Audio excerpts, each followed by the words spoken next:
요한복음 7장 45절로 53절까지의 말씀, 우리 다 같이 한 목소리로 합독하겠습니다. 아랫사람들이 대제사장들과 바리새인들에게로 오니 그들이 묻되 어찌하여 잡아오지 아니하였느냐? 아랫사람들이 대답하되 그 사람이 말하는 것처럼 말한 사람은 이때까지 없었나이다 하니, 바리새인들이 대답하되 너희도 미혹되었느냐? 당국자들과 바리새인 중에 그를 믿는 자가 있느냐? 율법을 알지 못하는 이 무리는 저주를 받은 자로다. 그 중의 한 사람 곧 전에 예수께 왔던 니고데모가 그들에게 말하되 우리 율법은 사람의 말을 듣고 그 행한 것을 알기 전에 심판하느냐? 그들이 대답하여 이르되 너도 갈릴리에서 왔느냐? 찾아보라, 갈릴리에서는 선지자가 나지 못하느니라 하였더라. 다 각각 집으로 돌아가고. 아멘. 초막절날 예루살렘을 은밀히 찾으셨던 주님이 주님 주변에 있었던 일화들 우리가 읽고 있습니다. 역시 복음이 선포되어지면 네 가지 믿음은 드러나기 마련인데, 부족한 믿음도 있고 안 믿는 믿음도 있고 대적하는 믿음도 있고, 그리고 제대로 믿는 믿음도 있습니다. 왜 이렇게 사람들이 복음 앞에 이렇게 갈라질까? 하나님의 부르신, 하나님이 예수께 주시는 이가 따로 있기 때문이기도 하고, 여러 가지 우리가 하나님의 은혜로 하는 측면에서 생각할 수도 있고, 또 우리가 사람으로부터 생각할 수 있죠. 사람으로부터 복음에 대해서 올바르게 반응하지 못하는 여러 이유들을 우리가 사람으로부터 찾을 수도 있습니다. 이런 얘기가 있죠. 우리 속에, 사람들 속에 살고 있는 몹쓸 개 두 마리가 있다. 그 개들은 우리가 진리를 진리로 보지 못하고 사실을 사실로 보지 못하게 하는, 우리 속에 살고 있는 두 마리 몹쓸 개가 있는데, 그 이름이 뭐냐면 하나는 편견이요, 하나는 선입견이다. 뭐 이런 얘기가 있어요. 맞습니다. 편견과 선입견에 사로잡혀 있으면 사실을 사실대로 보지 못하고, 복으로 알지 못하고, 복음을 복음으로 듣지 못할 것입니다. 편견과 선입견이 왜 생길까? 그들의 경험과 또 그들이 가지고 있는 이해득실이 사실은 편견과 선입견을 우리에게 만들어 냅니다. 그 대표적인 사람들이 오늘 본문에 등장하는 당국자 그리고 바리새인들 아니겠습니까? 이 사람들은 메시아가 나타나는 것을 기다리지만 사실은 원하지 않습니다. 이 사람들은 메시아를 영적으로는 원하지만 육적으로는 원하지 않아요. 여러분, 이 사이를 잘 이해하셔야 돼요. 왜냐하면 우리도 그런 함정에 빠질 수 있기 때문이에요. 영적으로는, 마음으로는, 생각으로는 하나님을 사랑하고 예수를 믿는데 육적으로는 그것을 원하지 않을 때가 있어요. 왜냐하면 그것이 내가 가진 이해득실의 손해가 된다고 판단될 때가 있기 때문이에요. 그러니까 교회를 오래 다녔으니 하나님에 대해서, 예수님에 대해서 좋은 말, 이런 말 뭐 잘할 수 있고, 뭐 목사님 앞에서는, 믿는 사람들 앞에서는 뭐 신앙적인 얘기 잘 할 수 있어요. 뭐 저도 뭐 이해하고 들으니까 여러분 계속 하셔도 돼요. 그런데 내 이해관계가 얽혀 있는 사실로 들어가면, 현실로 들어가면 달라지는 거예요. 그랬을 때 내가 이해관계가 엮여져 있지 않을 때는 옳은 말 누구든지 할 수 있습니다. 그런데 나의 이해관계가 얽혀 들어갔을 때에도 그동안 내가 누리던 것, 그동안 내가 가지고 살던 것, 그동안 내가 이익 보던 것을 내려놓고 옳은 얘기 할 수 있느냐, 이건 다른 문제인 거예요. 우리가 빠지기 쉬운 함정이 그거라는 거죠. 내로남불이라는 말이 요즘 정말 유행이지 않습니까? 왜 그렇습니까? 옳은 말은 누가 못해. 그러나 그것이 나의 이해관계가 되었을 땐 달라지는 거예요. 그래서 여러분 요즘 우리 정치인들이나 유명인들이 말입니다. 자기가 과거에 했던 말 때문에 지금 자기가 곤욕당하는 거 보세요. 옳은 말은 누가 못해. 그러나 그게 내 얘기가 됐을 때는 달라지는 거예요. 여러분, 그것을 뛰어넘어가야 우리가 알고 있는 신행일치, 언행일치가 되는 거죠. 여러분, 그래서 우리가 진리 가운데 나아갈 때에도 여러분, 남 욕하긴 쉬워요. 다른 사람 욕하는 것처럼 쉬운 게 어디 있어요. 딱 보고 못하는 거 지적하고 말하는 것이야 그것처럼 쉬운 게 없죠. 저도 정말 잘할 수 있어요. 저도 전에 말씀드렸나요? 30대 초반까지만 하더라도 그거 너무 잘했어요. 우리 교단이나 교회나 한국교회나 믿는 사람들, 대한민국 욕 정말 잘했어요. 얼마나 잘하겠어요. 제가 한번 물면 정말 저도 집요하게 할 수 있거든요. 그런데 주님께서 어느 날 제게 은혜를 주셨죠. 그것이 하나님께도, 하나님의 교회에도, 우리 성도들에게도, 나 자신에게도 결코 도움이 되지 않는다는 사실들을 다메섹 도상으로 가는 바울에게 주님이 하신 말씀 속에서 깨달았어요. 나는 네가 박해하는 예수라. 그 이야기가 저는 충격이었죠, 개인적으로. 왜냐하면 바울은 주님을 만난 적도 없고 그저 예수 믿는 사람들, 그 교회들을 핍박하는 사람이었을 뿐인데, 교회에 대한 핍박을 주님은 교회를 핍박한다고 말하지 아니하고 너는 예수를 핍박하고 있다고 말하는 것을 제가 듣고 깨달으면서 제가 내 잘난 맛에 막 맞는 얘기 쏟아내면서 비판하던 것들이 그 예수께 하던 것이었구나라고 하는 것을 깨닫고 제가 그 모든 말들을 회개하고 접었던 기억이 지금도 선명하게 있어요. 30대 초반이었어요. 30대 초반에는요, 여러분도 그런 적이 과거에 계셨죠? 30대 초반까지만 하더라도요, 저는 정말 세상에서 제가 제일 잘난 줄 알았어요. 정말 그렇게 생각했어요. 그런데 그게 사실은 얼마나 어줍지 않은 생각이었는지 여러분들도 과거에 그렇게 생각했었을지도 몰라요. 어떤 분야, 어떤 곳에서든지 그렇게 우리가 생각할 수 있어요. 이런 선입견과 편견에 사로잡히면 사실이 사실로 들려지지 않는 거예요. 이 바리새인들과 당국자들은 속으로는 뭐라 그럴까요? 어떤 개념적으로는 메시아를 기다려요. 그러나 메시아가 등장하면 어떻게 되냐면 자기들이 지금까지 누리던 모든 것들을 잃어버려야 돼요.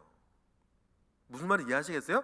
메시아가 오셔서 이 세상을 뒤집어 놓으면 뒤집어지지 아니한 세상에서 부귀영화를 누리던 이 사람들은 사실상 메시아가 오면 큰일 나요.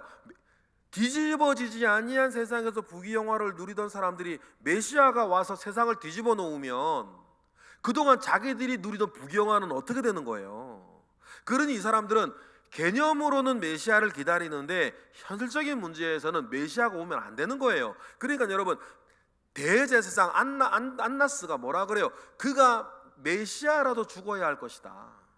그가 그리스도라 할지라도 죽어야 될 것이다 라고 하면서 예수를 죽이기로 맨 처음에 그들끼리 모여 결정할 때에 대제사장들을 뒤에서 실세죠. 대제사장들을 줄 세우고 이렇게 대제사장들을 뒤에서 이렇게 자기가 조종하고 있던 뭐라 그럴까요? 대제사장들을 경험하였던 사람들의 우두머리, 증경 대제사장이라 그럴까요?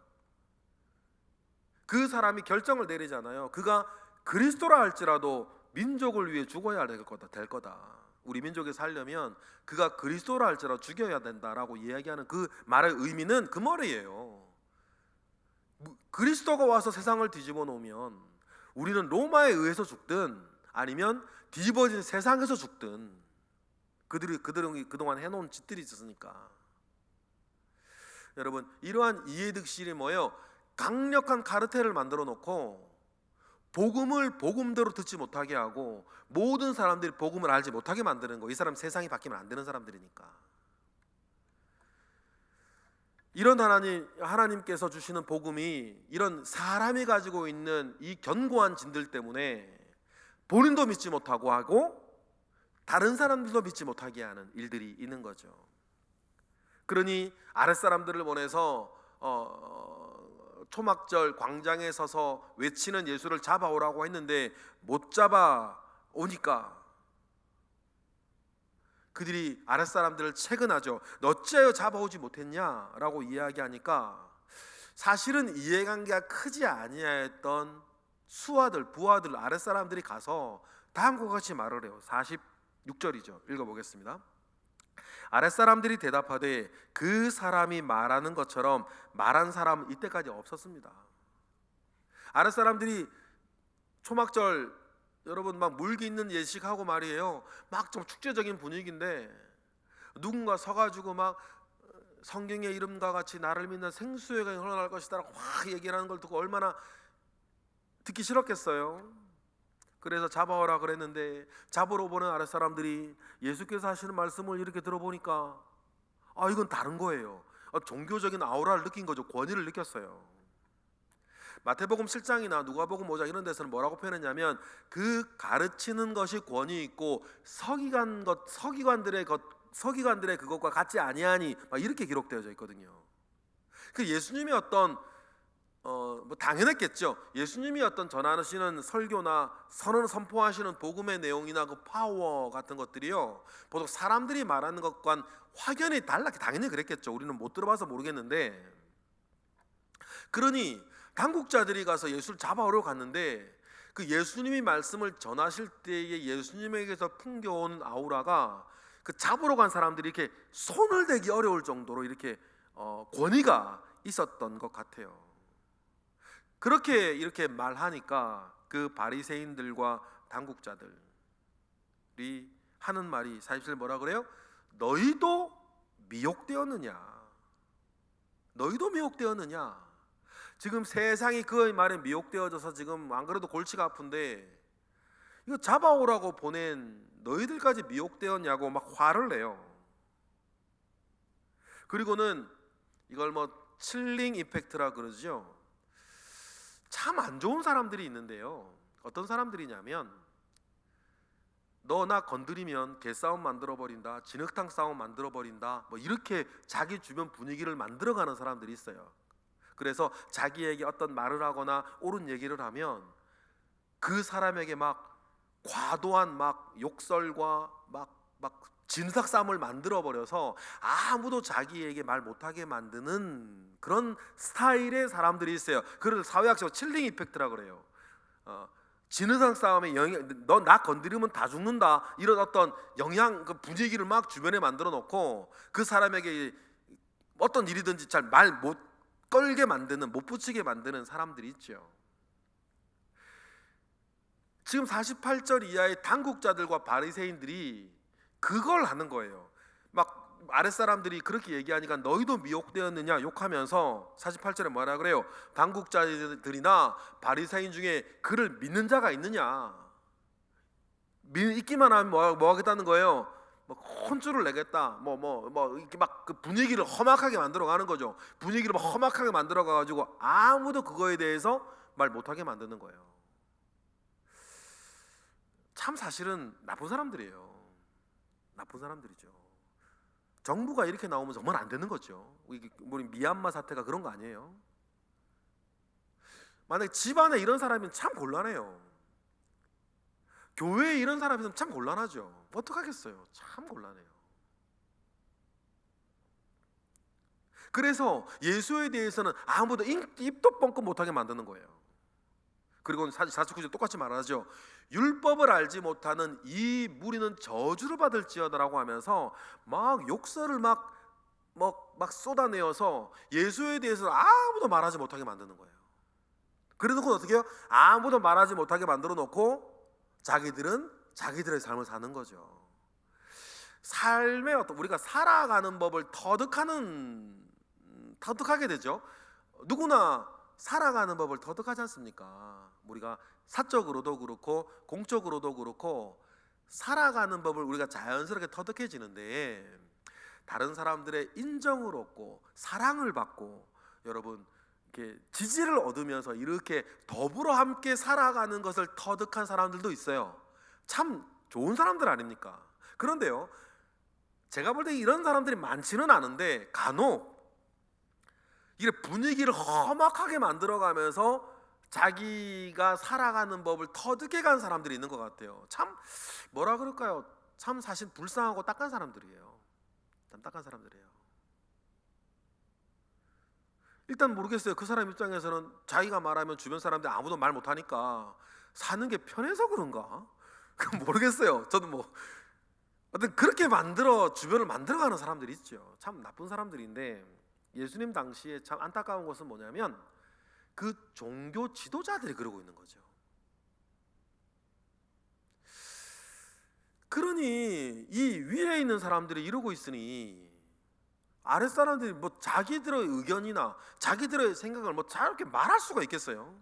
다 말 못하고 그냥 가만히 있는 게 낫지. 쟤니 말 한 마디 잘못 꺼냈다 그냥 우리 분란 일으킬까봐, 분란이 될까봐. 그런데 그 가운데 용기 있는 한 사람이 있습니다. 30절이죠, 50절이죠. 누구예요? 니고데모예요. 잘 모르겠습니다. 확실치는 않아요. 이때 니고데모가 그리스도인이었을까 아니었을까는 잘 모르겠어요. 니고데모가 요한복음에 3번 등장하는데, 첫 번째 등장은 우리가 공생의 직전에 예수님을 한밤에 찾아왔던 거고, 세 번째 등장은 예수님이 돌아가신 뒤 예수님의 염을 하기 위해서 예수님의 시신을 요구할 때 그때 등장해요. 예수님의 시신을 그때 요구하는 것은 굉장히 용기 있는 행동이어서 그리스도인이 아니라면 감히 하기 어려운 일이기도 해요. 그런데 지금 우리가 요한복음 7장에서는 우리가 심정적으로는 아마 그리스도인, 좀 더 전문 용어로는 익명의 그리스도인, 자기를 그리스도인이라고 드러내지 아니하지만 그리스도인으로 살고 있는 그 익명의 그리스도인이라고 우리가 심정적으로는 추측을 하고, 저도 그렇게 생각을 하는데 확실치는 않아요. 니고데모가 그 막 사람들이 분위기를 그렇게 험악하게 만들어가서 예수에 대해서는 아무런 말도 못하게 하고, 분위기도 빨리 지금 당장이라도 그래 막 당장 잡아오라고 막 이렇게 호통을 치를 그 분위기였는데, 사실 니고데모도 사내들인 공회 회원이면서 약간의 힘이 있는 사람이죠. 니고데모가 믿음 가운데 그렇게 얘기를 했는지 아니면 상식 가운데 그렇게 얘기를 했는지, 니고데모가 그런 험악한 분위기 가운데에서 용기를 내어 말하는 게 51절 이하죠. 믿음 가운데 당연히 이렇게 말할 수 있고, 사실은 편견과 선입견에 사로잡히지 아니하고 그냥 사실로만 이야기를 해도 니고데모의 말은 맞는 합리적인 말이에요. 50절에 니고데모가 뭐라고 말을 합니까? 읽어보겠습니다. 시작. 우리 율법은 사람의 말을 듣고 그 행한 것을 알기 전에 심판하느냐?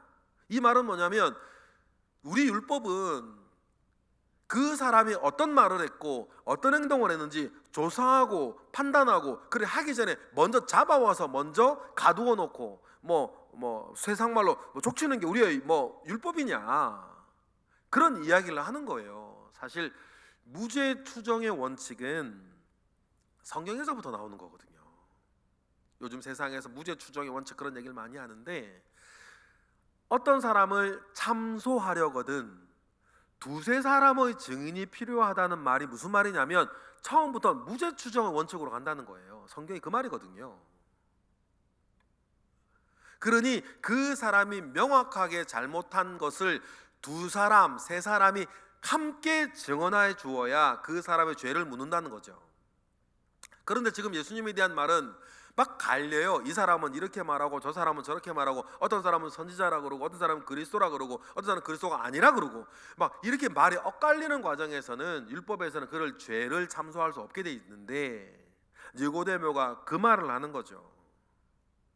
그 사람의 말을 듣고 그 사람이 행한 것이 무엇인지 정확하게 우리가 알고 판단하기 전에, 재판하기 전에 그 사람을 먼저 심판하고 벌을 주는 것이 가하냐?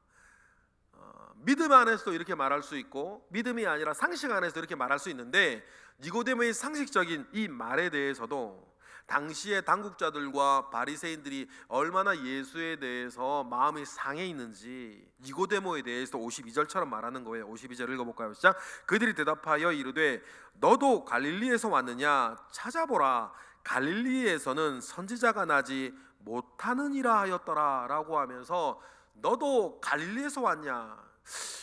우리가 뭐 당대의 문화를 당대의 사람 뭐 상황을 우리가 뭐 이렇게 정확하게 우리가 알 수는 없어요.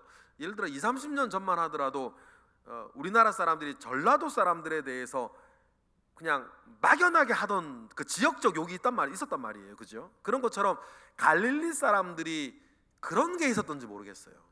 갈릴리 사람들에 대해서. 그래서 너도 갈릴리에서 왔느냐라고 하는 말이 갈릴리 사람들을 지역적으로 비하하는 욕이 되어 있다는 것을 우리는 알고 있죠. 왜 그럴까 보면요, 갈릴리 지역에 가이사라가 있고 가버나움이 있어요. 갈릴리 지역에 가이사라가 있고 가버나움이 있고 또 디베랴라는 도시가 있다는 거예요. 이 세 도시는 특징이 있어요. 국제도시예요. 이 세 도시가 국제도시라는 말이 무슨 말이냐면 유대 예루살렘 유대 지역과는 달리 갈릴리 지역은 이방인들과의 접촉이 되게 많은 지역이라는 뜻이거든요. 그러면 예루살렘에 있는 사람들 입장에서는 그 갈릴리 지역, 이방인들과의 접촉이 많은 그 지역을 비하하는 어떤 모습들이 분위기가 있었다는 거죠. 그래 너도 갈릴리에서 왔냐라고 하는 것을 니고데모가 갈릴리에서 왔을 리가 없죠. 사내들인 공회원이니까. 그러니까 니고데모가 은근 예수의 편을 들어주는 것처럼 하니까 아까 말했던 분위기를 험악하게 가져가던 사람들이 니고데모한테도 막 너도 갈릴리에서 왔냐고 욕하면서 막 욕을 하는 거죠. 율법도 모르는 사람이라는 거예요. 언제 메시아가 갈릴리에서 난다는 얘기가 어디냐라고 하면서 막 그런 얘기를 해요. 그런데 니고데모의 이 용기 있는 말 한마디가 모든 사람들이 의견을 모아서 예수를 잡아오고 죽이게 못하게 만드는 결정적인 요소가 됩니다. 의견이 하나로 이어지지 못하게 하죠.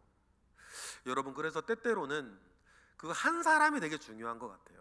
하나님의 섭리 아니겠습니까? 예수님이 지금 초막절에 돌아가시면 안 되잖아요. 하나님의 계획과 예수님의 계획은 예수님은 유월절 어린 양처럼 돌아가셔야 되는데 초막절에 돌아가시면 좀 안 되니까 하나님이 섭리하신 거겠죠. 그리고 그 용기 있는 섭리하실 때 용기 있는 니고데모와 같은 그 사람을 쓰셔서 결국 53절처럼 돼요. 다 각각 집으로 성을 내며 돌아갔는데 예수를 뭐 하지는 못했어요? 잡지를 못했던 거예요.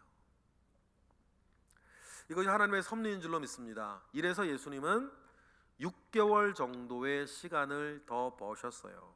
그리고 내일 본문 보시면 이때 예수님이 붙잡혀가지 않으셔서 살아난 한 여인의 이야기가 있죠. 굉장히 상징적이라고 생각을 해요. 이때 예수님이 살고 살으셨으니 살아난 한 여인처럼 예수님으로 말미암아 우리가 많은 사람들이 살아날 것이다, 죽을 자가 살아날 것이다 라고 하는 그 메시지를 사도 요한은 요한복음의 구성 속에서 또 던지고 싶으셨던 것 같습니다.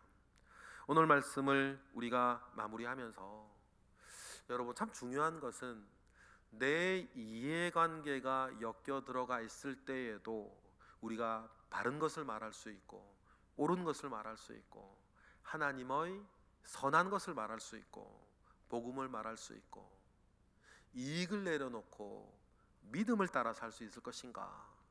여러분, 니고데모처럼 그렇게 할 수 있을 것인가?